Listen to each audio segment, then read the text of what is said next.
Harbor Freight jack. Person said it wasn't working. They lost the fill plug. I tested it out. Noticed it wasn't working either. Scratched my brain on it. I didn't understand how it worked. So at first I tapped this, and I thought to myself, man, there's a lot of pressure on the jack. Last thing I want is this thing to come shooting out.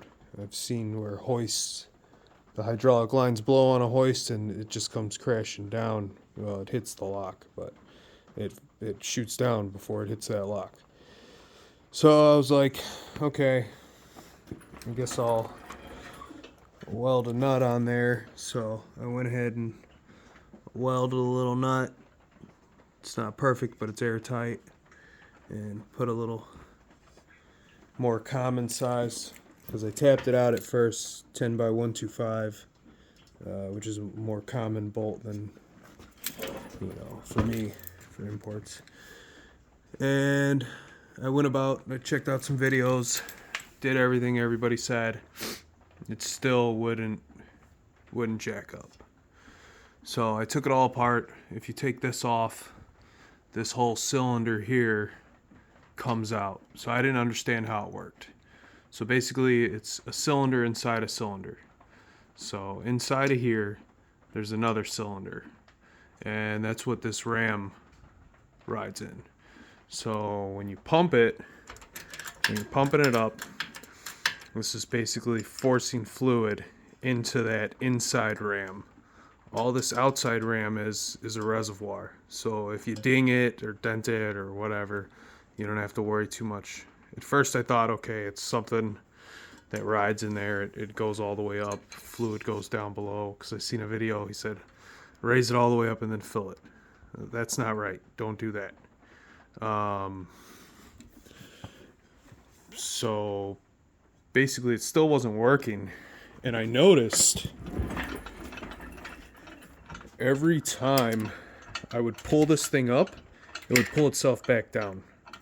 And that's not right. This thing usually moves freely. After taking it apart, making it a big old mess over there, wasting oil, basically taking this whole thing apart and figuring out how it works. So if you take this, you can pull this little piston out. There's a cotter pin behind here. You can pull that out, and then you can pull this out. But I took this part out as well after I did all that. There's a little ball bearing in there. So I don't know what happened, if it got pumped when it was dry and that ball bearing got stuck or what. But that's obviously what happened. The ball bearing got stuck. So I took this out. In my case, it happened to be a 22 millimeter. I took that out with my ratchet, and that's when I seen the ball bearing. It's more on this side over here. And I was like, that's gotta be it. It's gotta be lodged in there. I took my pocket screwdriver and I kind of poked at it, because fluid wasn't even coming up. So at first, before I even did that, I took this out. I figured maybe this has air in it and it's just not letting fluid come back in. It's just going in and out, compressing or keeping vacuum on it or something. So before pulling this part out, I pulled this part out. I put a little bit of fluid in there. I pushed it back down. It would push the fluid out, but then when I pulled it back up, it would do the same thing. It would suck back down. So I just took my pocket screwdriver. I kind of poked the ball a little bit and moved it around, and that fixed it. Now it works, and it's basically a brand new jack. I don't know what the guy did, but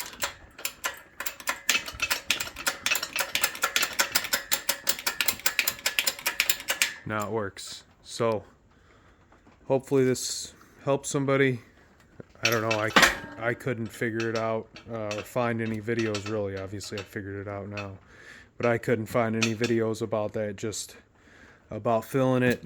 Everything seemed to go smooth with everybody else.